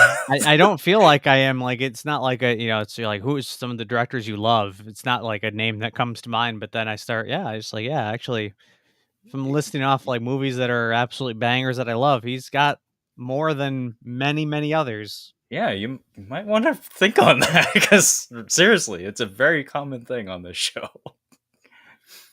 But who put out that Blu-ray, by the way? I think it's just Paramount. Yeah, I Ah, think it's Paramount. Yeah, yeah. and I forget what was the title that you said Netflix acquired, or is it just currently in production or something? No, it's it premiered. I think it premiered at was it Telluride or no? Maybe it was Venice. Hmm, And it's called Hitman or The Hitman, The and Hitman. it stars Glenn Powell. And apparently, people said it like the buzz was like it's awesome, like it's really good. And so people were super bummed that Netflix picked it up. Oh, Um, yeah, they paid 20 million for it, I guess. So wow. I mean, that's super awesome. That's getting good buzz. Hopefully they stagger the release with what is it, The Killer, the David yeah, Fincher, a little The odd that they Hitman, have two and The Hitman Killer. movies coming out. Yeah. Um, but I mean, hey, Linklater, he's getting paid, so maybe he can do some more, you know, avant-garde, you know, European trek through city conversation bullshit films that I love. Well, I would like for you to get your wish and have him do like a another decade's version of some of his earlier offerings. Like, hopefully, it doesn't end up being like Martin Scorsese's music drops in Wolf of Wall Street, where it just feels icky to have a '90s Yeah. soundtrack in the director's film. But just to keep the streak alive and knowing that he has a trilogy under his belt, like that, I think that would be kind of neat for him to come back to something that he's already proven to be exceedingly talented at for a third time. You know? Well, that's the question. Can he use Everlong? Can he drop Everlong better than Scorsese? Yeah. I I mean, mean, it should be easy to do because that's one of the worst music drops of all time. But I mean, if Scorsese can't even, drop it well, then all right. Just for allow me 1 second here, Brad. I'm not so great with names and faces when it comes to like slightly younger actors. So, uh, is that Glenn Powell? yeah, I believe that is. Yeah, yep, that is Yeah, him. that's him. So there you go. That's where you got to start. Is that 3? Expendables 3? Expendables 3. Yeah. Wow, there we You go. want to know what he does in Expendables 3, Brad? What does he do? He's the extreme sports guy. He does rock climbing, and he spends the entire climax of the film climbing up an air duct. Yeah. Yeah, that checks. I mean, he's a baseball player in this one, so that checks. He looks like a baseball Yeah. player. uh, but yeah, thanks for confirming that. I wasn't sure on his name, but I was like, Mhm. I think that's that guy. Yeah. It's, All right. Hangman. Yeah. That's where I, of course, took most notice of him. Yeah. The girlfriend pointed out to me that's like, he's off your radar, but he's on mine and has Yeah. been for some time. Like, apparently he's been around. He's just been doing movies more explicitly targeted at her than me, is how I understood that. Mhm. Okay. Well, you want to go one more round, Brad, or are you about tapped Yeah. out? We can do one more. Okay. Well, I have. Hmm. What are we gonna do here? You want to talk here? You can dictate, Brad. So, you want to talk about something spooky, something that has a new entry currently in theaters, or something that is animated? Definitely not animated. That's I almost kept that one under my hat. I was like, Brad's never gonna pick that. I gotta go spooky. I gotta go spooky. Spoopy. We're doing. Yeah. I mean, yeah, spoopy. We're doing spoopiness. Yeah. We're creeping up on October here. Like we're getting to the end of September. It makes sense. So Brad asked for spoopy, so I shall deliver. So I have here in my hand a Blu-ray. I believe there has been a 4K release in more recent days, but I have on Blu-ray, complete with slipcover, Paul W.S. Anderson's Event Ooh. Horizon. Um, Yes. yeah, a nifty little spoopy space thriller, kind of a supernatural space thriller. Very interesting combination of elements, not one that you see all the time in film, where they combine supernatural elements with very heavy sci-fi kind of stuff. But yeah, I think a lot of people think of Event Horizon as maybe Paul W.S. Anderson's best film. Not Paul Thomas Anderson, Paul W.S. Anderson. Considerably different caliber of filmmaker. But Event Horizon, I think a lot of people generally agree, uh, might be his best film. I don't know if that's exactly true. Um, it's kind of a hard thing to consider when it comes to his filmography because it has his brand, his vibe is a little odd. But this is one of his more confident productions. That it has less of the trappings that you generally find in a lot of his films. Like it seems more focused on delivering what was asked rather than indulging in what he tends to go for in a lot of his films, i.e., having his wife kick dogs, zombie dogs, not normal dogs. In case your buddy Matt is watching, they had it coming. They was already Yeah. dead. Yeah. But this film is pretty solid. It has some wrinkles here and there. Like some of the dialogue gets perhaps a little too chummy, a little too colorful at times, to really maintain like a spoopy vibe through and through. But there's like excellent production design through and through. Tends to be the case with a lot of his films, or at least his movies that have a budget. Um, Lawrence Fishburne is excellent in it. Sam Neill is better. And it's one of those movies too that there's a lot of footage that was shot that was apparently excised from any cut of the film that exists. I think they talk about it on the bonus features included on this disc, but as far as I understand, like a harder, more explicit cut of the film was planned at a certain stage, but likely will never exist or be released in any sort of fashion, which to me is maybe a little bit of a disappointment because you do get like flickers of some truly fucked up shit in the movie, but that's the extent of it. It's just like a frame here and there, like almost subliminal to a degree. Um, but yeah, I enjoy Event Horizon. I've watched it several times. It's always good. I don't know if it's ever like truly great, but it has that cozy '90s vibe to it that again, if you were there for it, it hits on a different level. It has an extra level of coziness to it. The performances are pretty uniformly great, and it's really neat to look at, which goes quite a long way. Also, the piece of music that plays over the credits is a banger. You should look it up, Brad. I don't know who composed it or if it's from a band. It's probably from a band, given Paul W.S. Anderson's background, but look it up. It's kind of similar to, or at least in the intro portions of it, it feels kind of like Vangelis's ending track for the first Blade Runner. Mm. It has that kind of like thrumming electronic kind of vibe to it. What year did Event Horizon come out? I want to say 97, but I'm not. Yeah, I'm right. 97. It's probably, if it was a band, it was probably Korn. That would be my guess. I don't know if it's maybe like the Prodigy or some shit, or like some industrial band or something. Yeah. If I had to guess. Yeah. But yeah, have you seen Event Horizon, Brad? I have. It's been a while. I never got around to picking up that Blu-ray or the 4K. But I've been meaning to. Not that I remember loving the movie, but I just like that genre. I like space horror. Me too.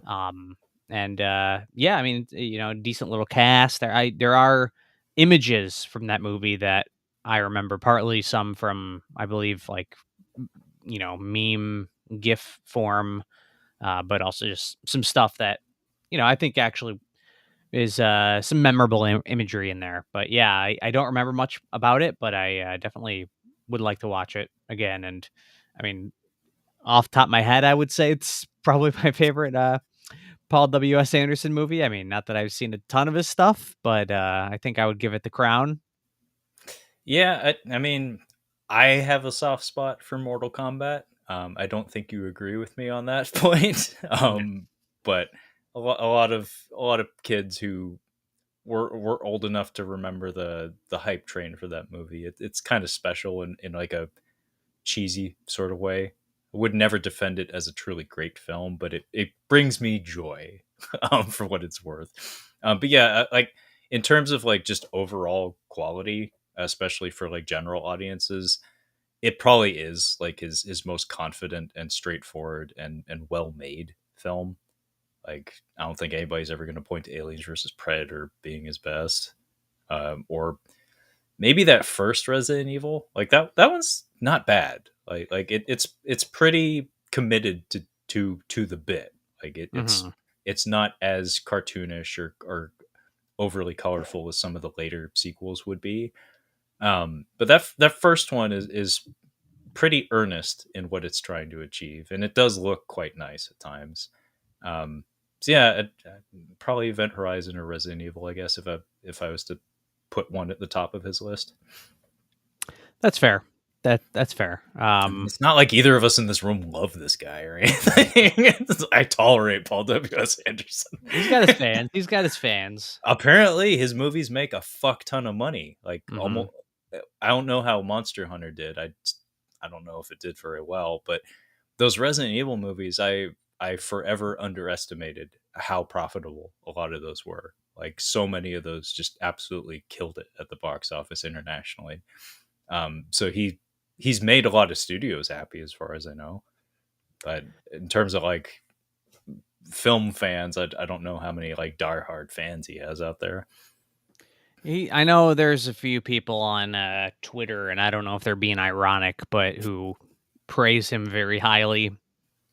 It's the thing. I never know if because if it was me, I'd be doing it ironically, but you never know if they're being serious or not.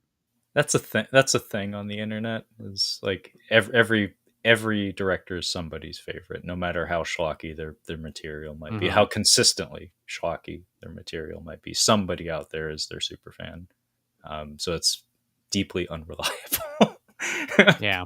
Well, I don't own Event Horizon, so he's definitely not my favorite. No, nor is he mine.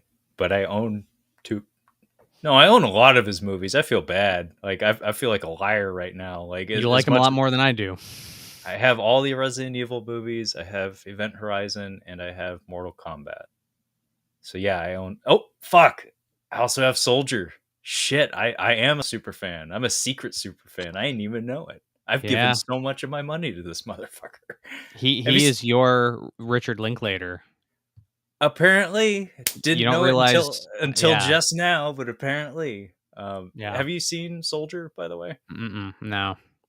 It's apparently like it's supposed to take place in the same universe as Blade Runner.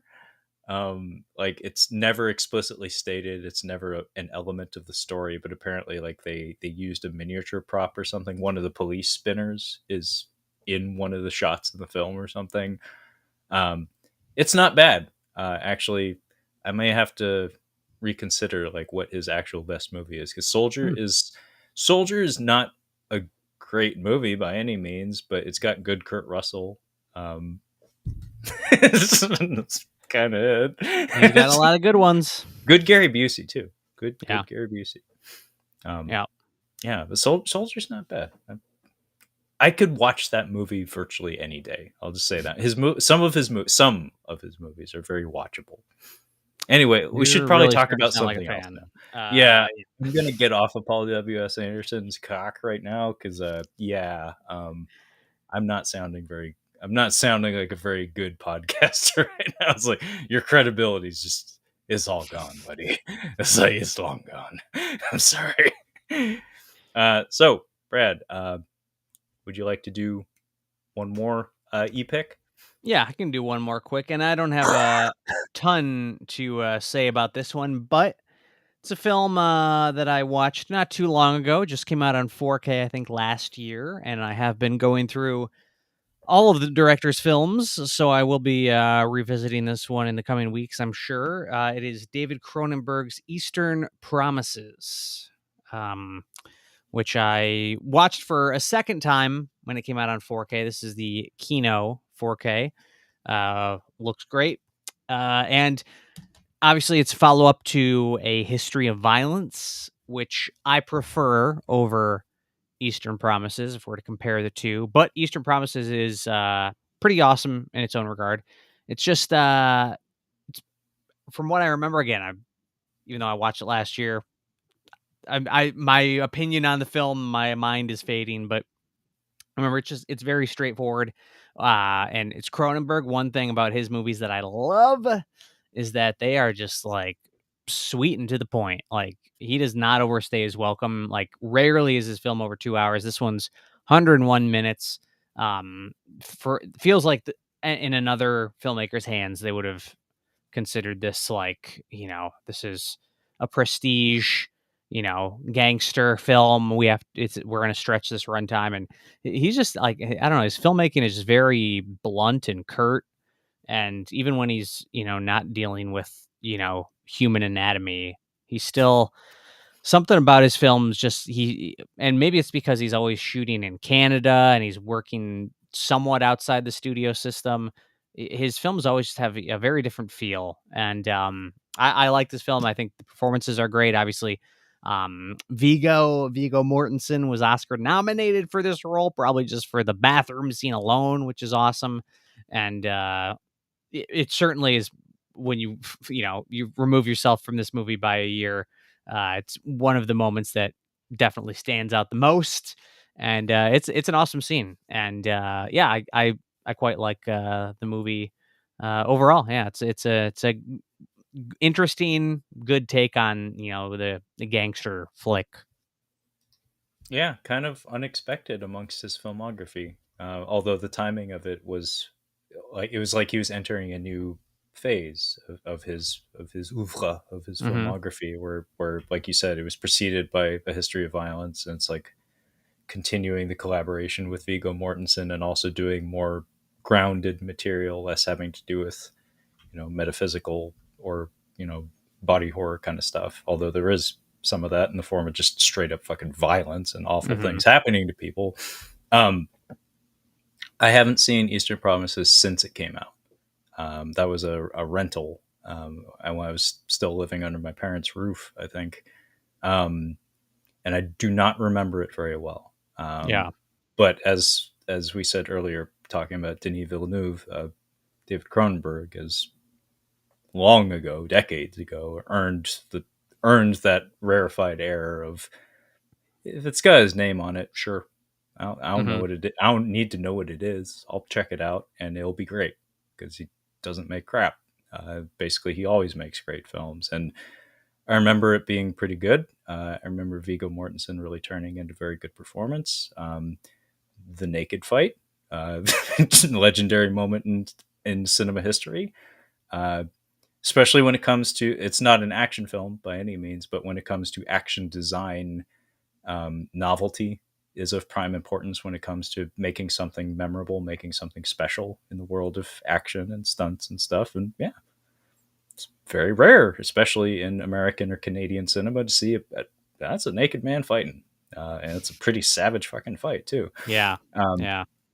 but yeah, I would love to rewatch that one because I've seen A History of Violence a few times, but Eastern Promise is only the one time, and I very much like A History of Violence. I think it's a very good film. I haven't read the comic or the graphic novel that's based on, but did I ever send you the drop of William Hurt from that film, Brad? I don't know if you did. It's Wow, I dropped the ball then because that should have been a day one drop, honestly, in terms of things I should get on your soundboard. unless you send it and I just slipped my mind to add it, but I don't think he's on the board. How do you fuck that up? Or, excuse me. How do you fuck that up? That would be a good drop. That'd be a good one. It's one of the most amazing line deliveries in cinema history. Um, And Go ahead. that's a film that I am shocked does not have a 4K yet. I think the Blu-ray's out of print. Like that is a bummer. That is a real bummer.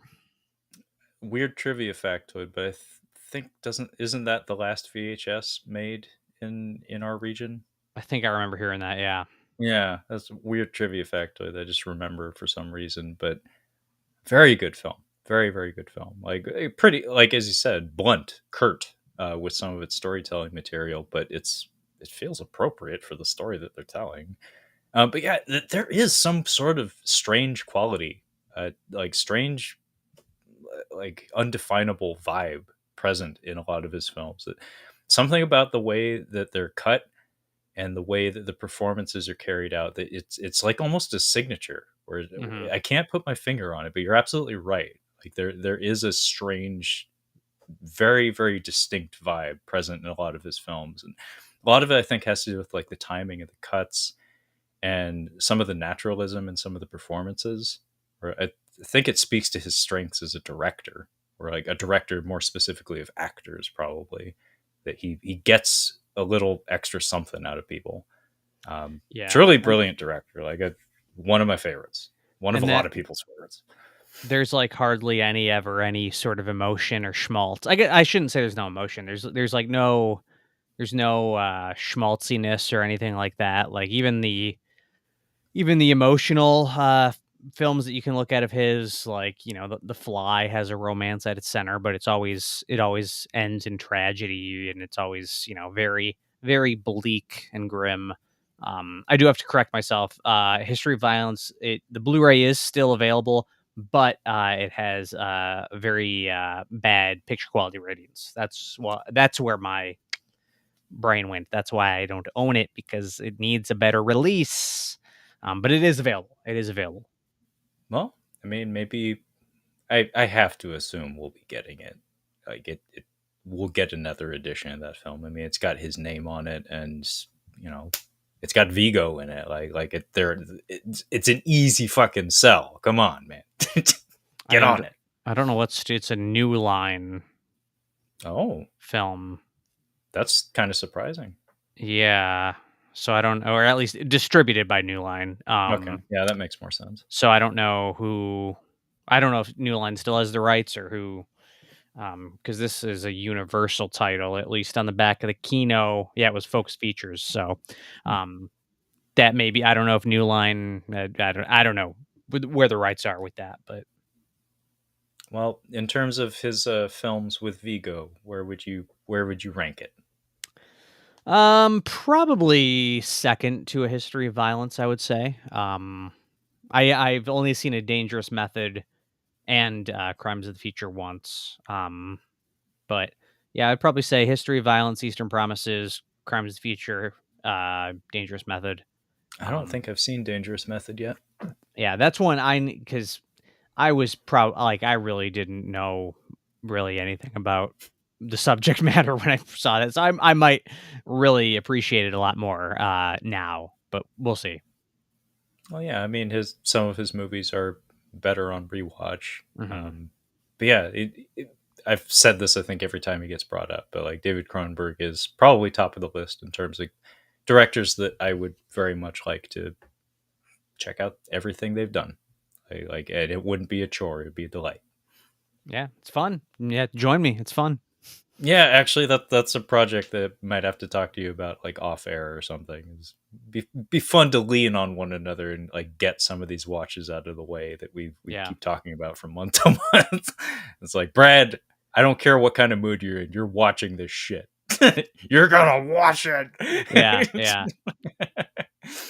Okay, well, I can't possibly top that. I mean, talking about Cronenberg, like here I am talking about the Expendables, filmmakers like Sly Stallone and with Scott Waugh or whatever. I don't even know who made the sequels, but whoever did the second one did a pretty good job. But I'm talking about these schlubs, and you're talking about Linklater, Cronenberg, and Villeneuve. Like, you're pulling names out of the air. Yeah, You're I dropping need names on my desk. I needed to pick more schlock, but I don't have any Vinegar Syndrome titles that start with an E, so I thought you were gonna say, but I don't have any. That is not true, folks. This was kind of an atypical episode, actually, in terms of Brad's picks. Brad has a lot of schlock. Brad loves I do, schlock. yeah. Most of what he unboxed on his YouTube video that he dropped this morning, that you should totally go watch, is Vinegar Syndrome titles that I have to assume quite a lot of are schlock. Yeah. Not a Yeah, ton. I'm just looking at the E's, yeah, not a ton of schlock here, I don't know. yeah. No one in this room, no one in this conversation is anti-schlock. It's just that's the way the cookie crumbles Mhm. sometimes. So, like I said, I can't possibly top that. So I'm actually just going to omit my last pick here and advance us to the speed round instead.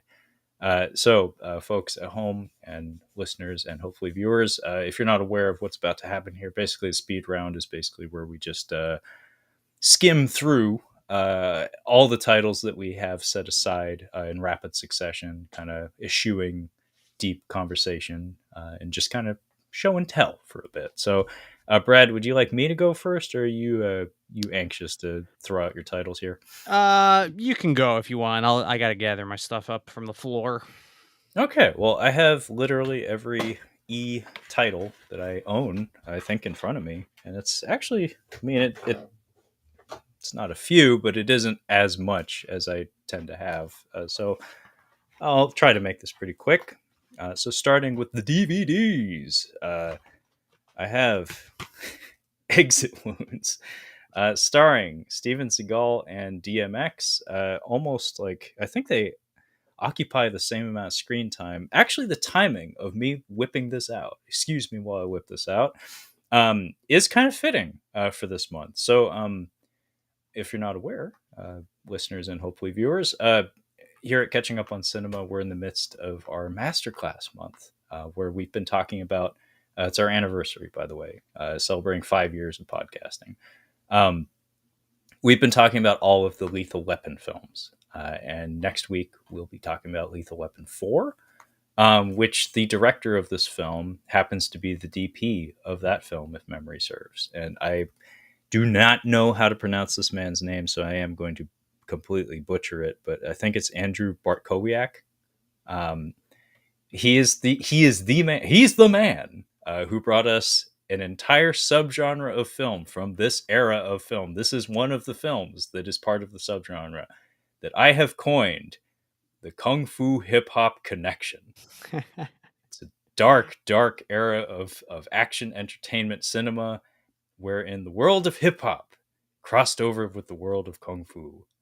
And there are a handful of these films that exist. They all came out in the late 90s and early 2000s. This is one of the earlier ones, and a lot of them are helmed by Andrew Bartkowiak.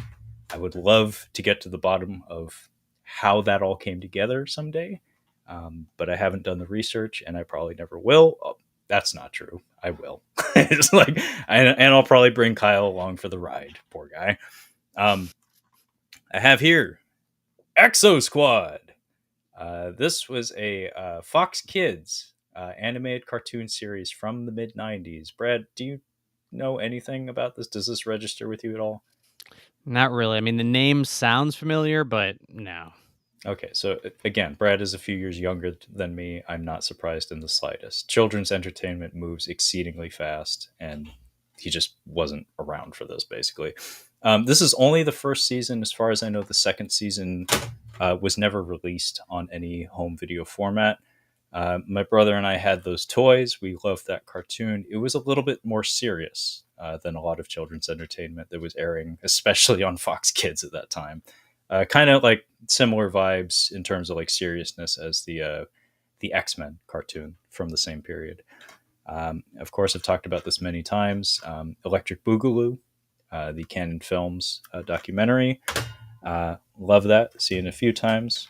Great entertainment. I have the animated pick that I was not asked to talk about.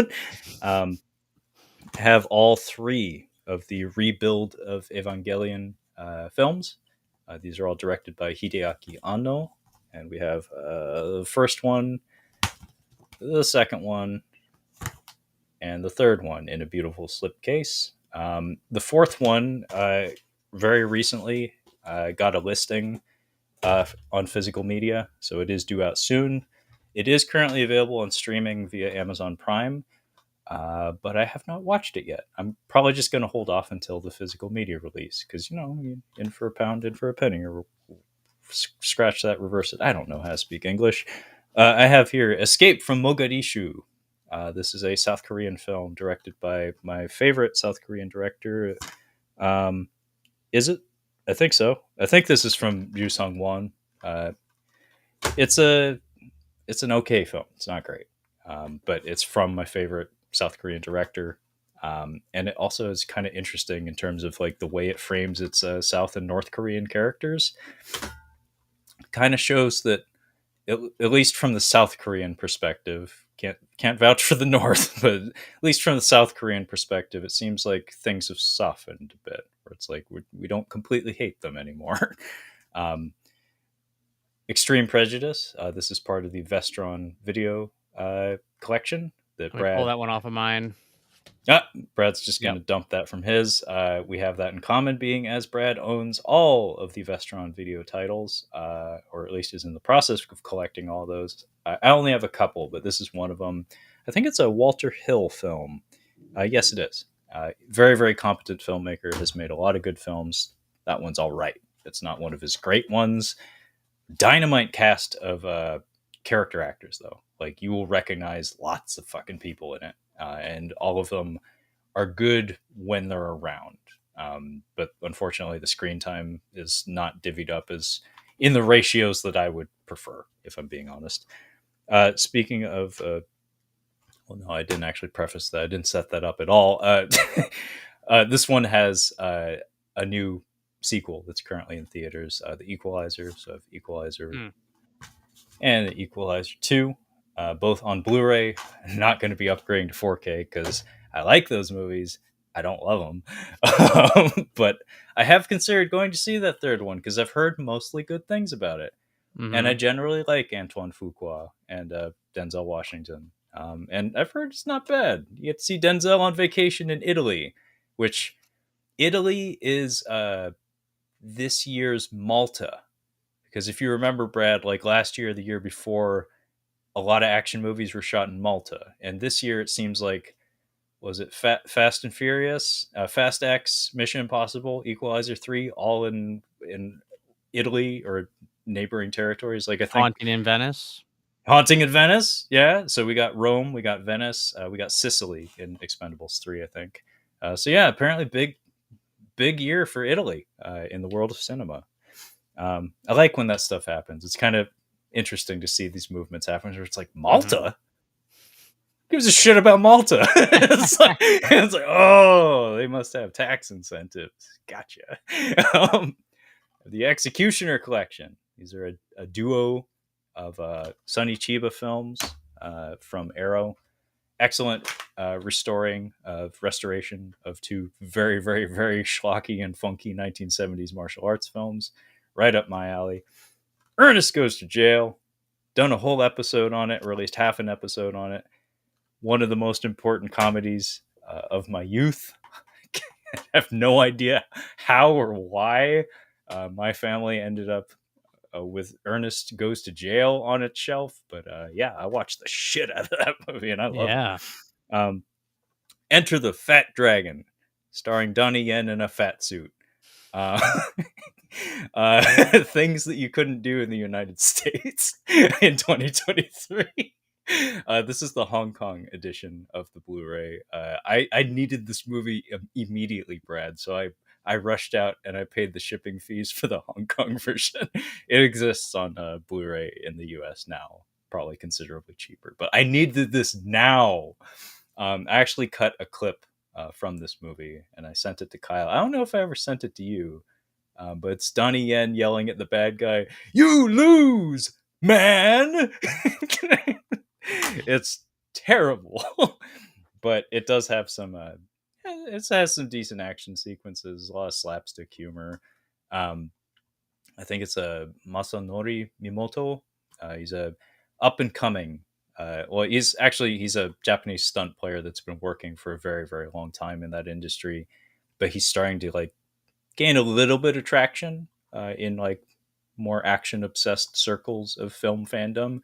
He has like a bit role in that, so it was kind of cool seeing him in there. He has a movie actually that I I ordered. It has not arrived yet, but it came out yesterday. It's called Bad City. It's from the same director as a film that I reviewed called Hydra. He Masanori Mimoto is also in that. Very, very much looking forward to Bad City. I've heard excellent things about it, and I've seen some clips that are like, "Fuck yes, this is my shit right here." None of that Richard Linklater business. Japanese people punching each other, that kind of business. Yeah. Enemies Closer, starring Jean-Claude Van Damme as the bad guy. Actually, he's the bad guy. He's big as life and twice as ugly on the cover, but he's just the bad guy. He's very clearly improvising most of his scenes. There's a scene where he's rummaging for berries and pretending to be a Canadian Mountie at one point. Pretty sure he just improvised all of his stuff in this whole movie. But the actual stars of this movie are two relics from the 90s, Brad, that I'm curious if they have any sort of resonance with you. When I saw these two men on screen together, I was like, what? Screech from Saved by the Bell? Screech? He looks a lot like him, Yeah. but actually handsome. like Oh, he like passed I that yeah. Speaking alright. of people who passed away, Dustin Diamond is no longer of this earth, but Tom Everett Scott, Tom Mhm. Hanks 2.0, is in this movie in like the 2010s. Like, what the fuck happened to him? He could have been the guy, Brad. Tom Everett Scott was he had it, man. He was Yeah. Tom Hanks 2.0. Like he was the second coming. And he threw it all away. He was in this instead. It's him and I think it's Orlando Jones, the Make Seven Up Yours man, Oh, yeah, yeah. are both in this film as dual protagonists, and they fight Van Damme in it. Things you learn talking to Trevor about movies that you don't care about. And also the last one here, $5.99. That's why I own it. That's entirely why I own it, because I don't actually like it very much. Elysium. Mm. Yeah. I don't like this movie a whole lot.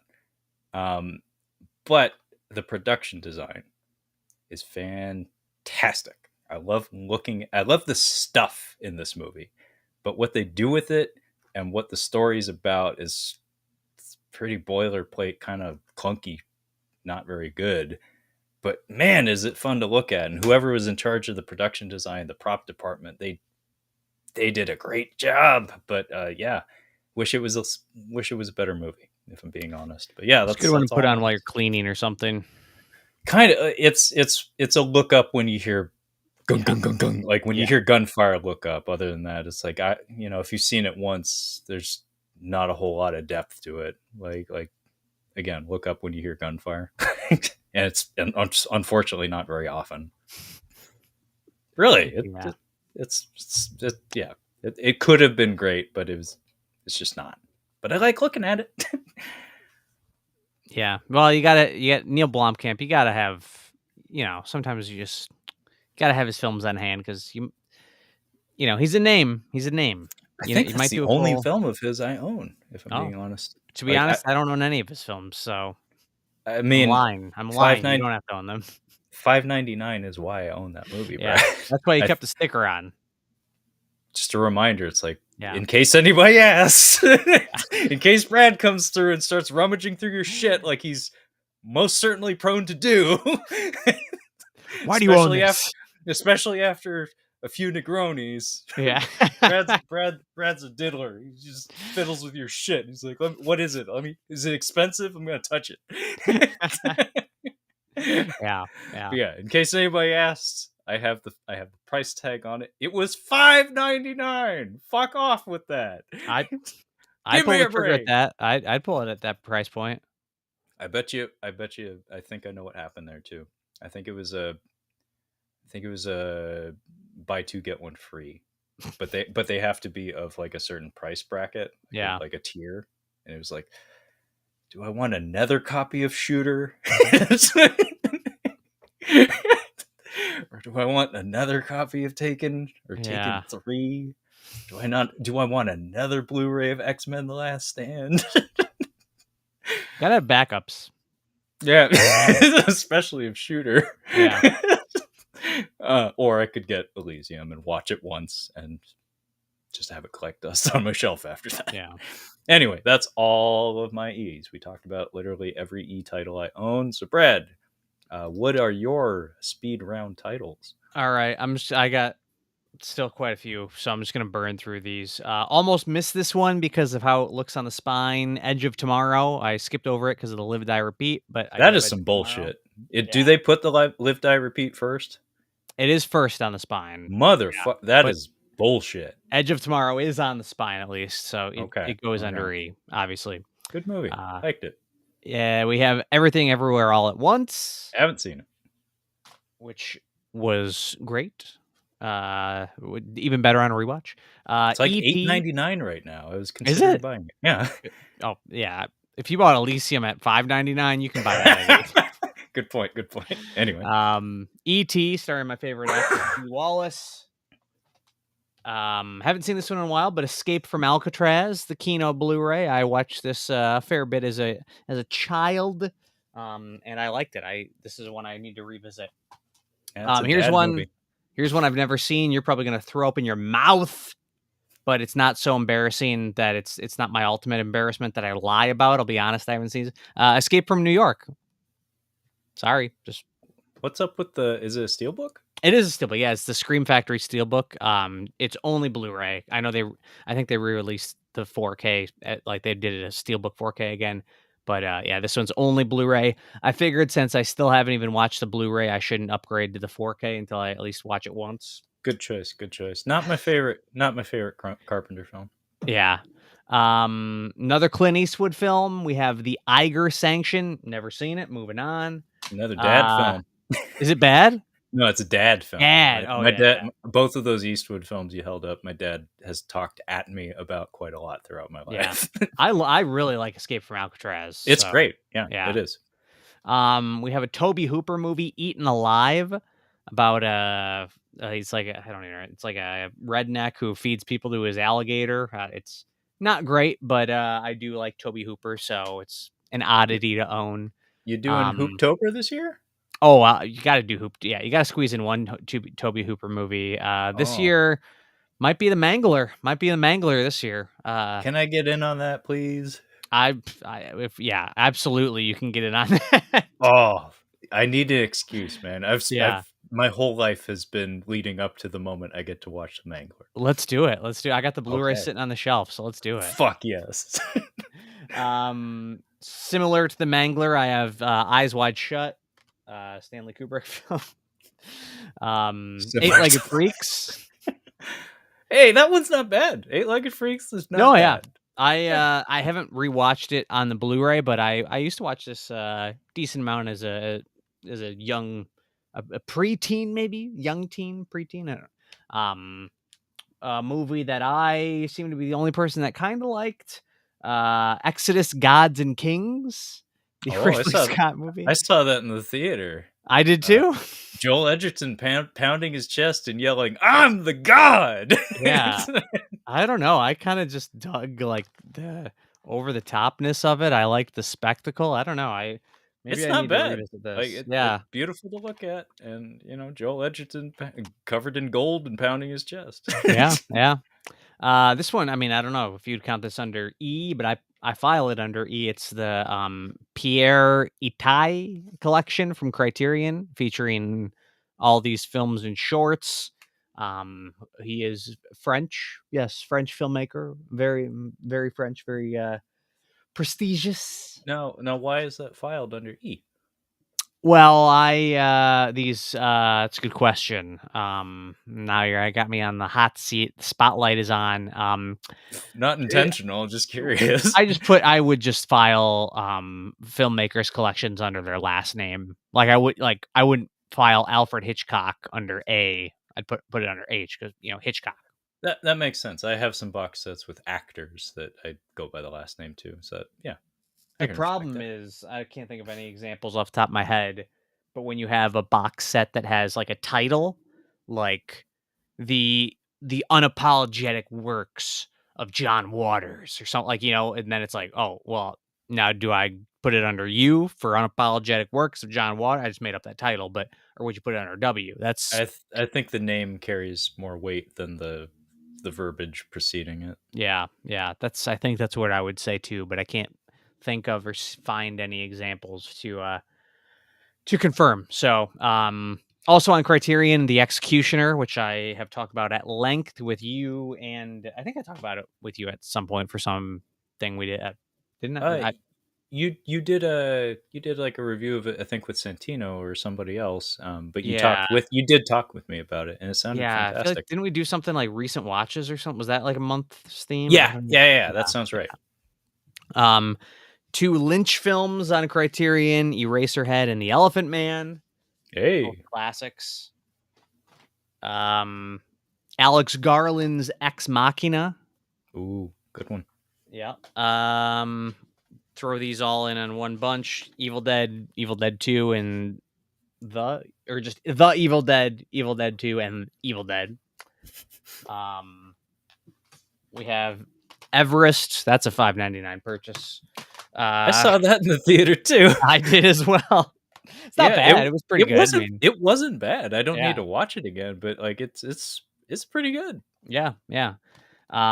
Eighth Grade, which I thought was good. I haven't watched it since theater. Critics Um, gushed over that one. Yeah, it was. I didn't think it was that good, but it was good. Election, which I really like. It does have a Criterion release. I just have the standard. Um, and finally, Eternal Sunshine of the Spotless Mind, which I quite enjoy as well. I So have not seen it, but I think a couple of people in my social circle point to that as their favorite film. yeah, it's definitely one of those films that the people that love it, and I, I mean, I would say I'm in that camp. I used to love it. Now I love it. You know. Tends to seems to appeal to a more sentimental, more feeling kind of crowd, less thinking, more feeling kind of Yeah, crowd. I would agree. It's Michel Gondry, correct? Mhm. Yeah. Yeah, Love, and, love his written love by his. Charlie Kaufman. Oh, really? I didn't Mhm. know that. I think, right? Gondry is I know him mostly for his music videos. I'm struggling to like point to a movie of his that I've seen, but I should see Be Kind Rewind. Especially when that movie came out was like when I had ambitions, like kind of Ed Woodian dreams of sorts that would have been very appropriate for me to watch that movie at that time in my life. Missed the Mhm. moment though, so probably won't get to it. But is what is. Anyway, damn, that was quite the stack there, Brad. It was quite an ensemble of ease. Yeah, yeah. I didn't think I had that many E's, but yeah, I guess there's when you add them all up, there's quite a few. Well, it's a lot of quality shit though. So I mean, you only had one 5.99 purchase in there, Yeah, yeah.